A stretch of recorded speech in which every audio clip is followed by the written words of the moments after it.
Hafizur Rahman সিদ্দিকীর special কিছু আমল আছে, যে আমলের কারণে আজকে তার মাহফিলে লক্ষাধিক মানুষের উপস্থিত হয়ে থাকে।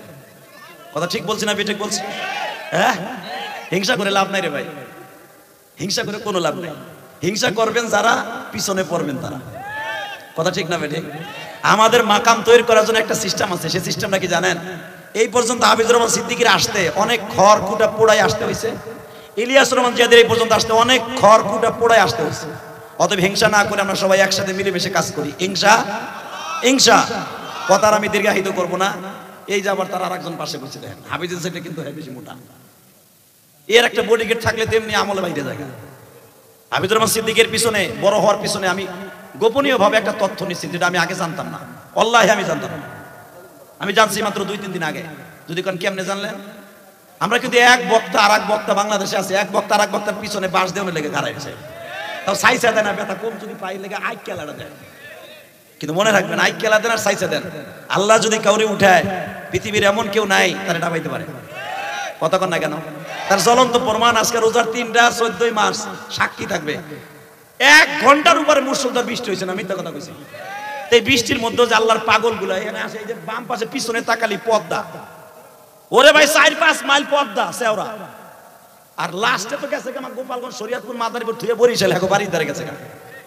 এর ভিতরে বাড়িঘর নাই, এর ভিতরে বৃষ্টির ভিতরে এত মানুষ আসছেন হাফিজুর রহমান সিদ্দিকী, ইলিয়াস রহমান জিয়াদের চেহারা দেখতে না, এই বৃষ্টির মধ্যে আসছেন একমাত্র মওলায়ে রেজায়ে মওলার জন্য। তো বলে শেষ করে দেই, হাফিজুর রহমান সিদ্দিকী এর পিছনে ওঠার কারণে একটাই, হিংসা করে কোনো লাভ নাই। আর আমি তারে পামও দেই না। হাফিজুর রহমান সিদ্দিকী আমার জায়গায় আসতে পারবে না, আমিও হাফিজুর রহমান সিদ্দিকীর জায়গায় জীবনে যাইতে পারবো না। কথা কন না কেন? কোন আমল কি জানেন? আল্লাহর এই বান্দা প্রতিদিন তাহাজ্জুদ করে। হ্যাঁ সুবহানাল্লাহ, বাড়িতে যে ইফতারির আগে কই, এখন কইলে তো সমস্যা, এখন কইলেই তো গোল্লাই যাইবা। হালাকে একবার সুবহানাল্লাহ কইবা, এই যে 5 দিন আগেও 70 বার বলার বেশি সব হয়ে যেত। সুবহানাল্লাহ আসতে কইবেন না। তো সবার কাছে আমার দাবি থাকবে, দোয়া করবেন আমাদের জন্য। বক্তারা বেশি কিন্তু বেশি আমল করতে পারে না, কারণ সবাতে থাকে মুসাফির, শরীরটা থাকে দুর্বল, ঘুমের মায়ের, আবার বক্তা রোগের অভাব নাই। এত ঘুম মারলে বক্তারা সুস্থ থাকে, এখনো সুস্থ রাইকা রোজার মাস। ভাই এসে গেছে, আমি এসে গেছি, মাইক ছেড়ে দিব, যাওয়ার আগে বলবো আমাদের জন্য দোয়া করার দরকার আছে না নাই? জোরে কর। আমাকে লেগে দোয়া করলে একটা প্লাস পয়েন্ট হবে, যদি আমরা 2 জনের অথবা বাংলাদেশে যত বক্তা আছি আমরা, ছোট হই আর বড় হই, ও কিন্তু বড় একটা বক্তা। হাফিজুর রহমান সিদ্দিকীর শালক সবসময় থাকে, এর কাছ থেকে কিছু নিয়ে নিয়ে মোটামুটি ভালোই হয়ে গেছে। বক্তৃতার ভিতরে এখন অনেক আসর হয়েছে, দেখলাম কয়েকদিন আগে ওয়াজ করে দেখলাম কানলে 2-3 জনের কান তো গেছে ইউটিউবে, অতএব মোটামুটি দুবারে গেছে গায়েও।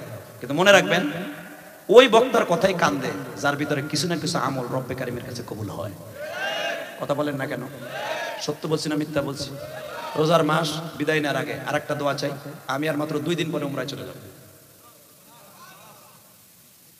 আমি কাবা করতে আপনার লেগে দোয়া করবো, হাফিজ ভাইয়ের লেগে দোয়া করবো, এই মোটা বেটার লেগে দোয়া করবো, কিন্তু শর্ত একটা, যে উদ্দেশ্যে ওয়াজটা দিছি তুমি জান তো, এই ছেলেটার সাহস আছে, ও যখন দাওয়াত দিতে গেছে হাফিজ ভাইয়ের কাছে 15 দিন, আমার কাছে 10 দিন, হুজুর দেন না। তো আমি আর কই তুই কি দাওয়াত দিতে আইছিস তুমি? 2 জনের ভার সহ্য করে পারবা? পারমু।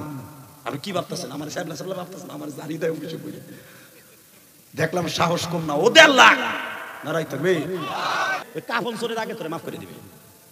কারণ তারা তো নবীরে দেখে কাফন চুরি করে মহিলা লাগে জিনা করে যদি মাপ পায়, আর আমরা নবীরে দেখি নাই, আমরা নাইবে নবীরে দেখছি। আল উলামা ওয়া রাসূলুল আম্বিয়া কুন আলিমান ও মুআল্লিমান ও মুস্তাআমিলান ও মুহিব্বান মান আকরামা আলিমান কান্নামা আকরামানি।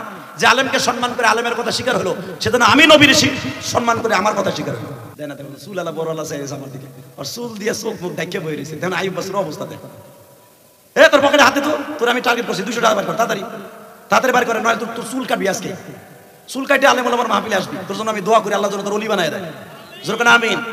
এরকম চুল রাখিস না ছোট ভাই, চুল রাখবি ছোট ছোট, আল্লাহ খুশি হবে, তোর ব্রেন শক্তি ভালো থাকবে। দে 100, 200, 50 টাকা হইলো দিয়ে দাও। আমার মা বোনরা যারা আছেন মেহেরবানি করে 100, 200, 500, 10, 20, 50 যার তৌফিক যেভাবে আসে দিয়ে দেই। আল্লাহ সবাইকে কবুল করেন। যুবক ভাইরা যারা দিচ্ছে ওদেরকে বিদেশ যাওয়ার তৌফিক দান করেন। সেলিম শেখ 1000 টাকা না রাই থাকবে, নাও টাকা নাও। আরে আমার বাজানের 500 টাকা অনেক টাকা দাম, এই টাকাটা নেন। আমার এই বাজানের টাকাটা অনেক দাম। আল্লাহু আকবার। আল্লাহ আমার বাবা দাঁড়াইতে পারতেছে না, 500 টাকা আল্লাহ আমার বাবাকে তুমি রাসূলের স্বপ্নে দেখার তৌফিক দিও, মক্কা মদিনা যাওয়ার তৌফিক দান করে দিও। যারা দাঁড়ায় আছেন পকেটে হাত দেন যায় না, অক্টোবরে যদি সুযোগ থাকে হাফিজ ভাই আমি বলবো দোয়ার জন্য, এই দোয়ার একটা প্রোগ্রাম আপনি দিয়েন। এই দাবিটা জানাই আমি আমার বক্তব্য এখানে শেষ করলাম। আল্লাহ হাফিজ ভাইয়ের সুস্থ রাখেন এবং আমি মক্কা মদিনায় যাবো, শরীরটা বেশি ভালো না, কারণ পুরা সিজানি গলা ব্যথা ছিল, জ্বর ছিল। হাফিজ ভাইয়ের একই অবস্থা, দোয়া করেন আমার জন্য। আগামীকালকে মাহফিল আছে, পরের দিন আছে, তারপরের দিন তো যাবো ইগা, তারপরের দিন মাহফিল আছে, কিন্তু চলে যাইতে হবে মক্কা মদিনায়। ভিসা টিকিট নিয়ে সম্মুখ হয়ে গেছে আজকে, দোয়া করেন আমার জন্য। হাফিজ ভাইকে উমরা করার তৌফিক দান করে। আমার তৌফিক ইল্লা বিল্লাহ। আসসালামু আলাইকুম ওয়া রাহমাতুল্লাহ। আলহামদুলিল্লাহ, হযরত আমাদেরকে মূল্যবান নসিহত পেশ করলেন। আল্লাহ তাআলা আমাদেরকে এই কথাগুলোর উপর আমল করার তৌফিক দান করুন। সকলে বলে আমিন। সৈয়দ আলী শেখ 5000 টাকা দান করছে। আল্লাহ তাআলা তার পিতামাতা যদি মারা যায় তাকে জান্নাতে নসিব করুন। হাফিজুর রহমান সিদ্দিকী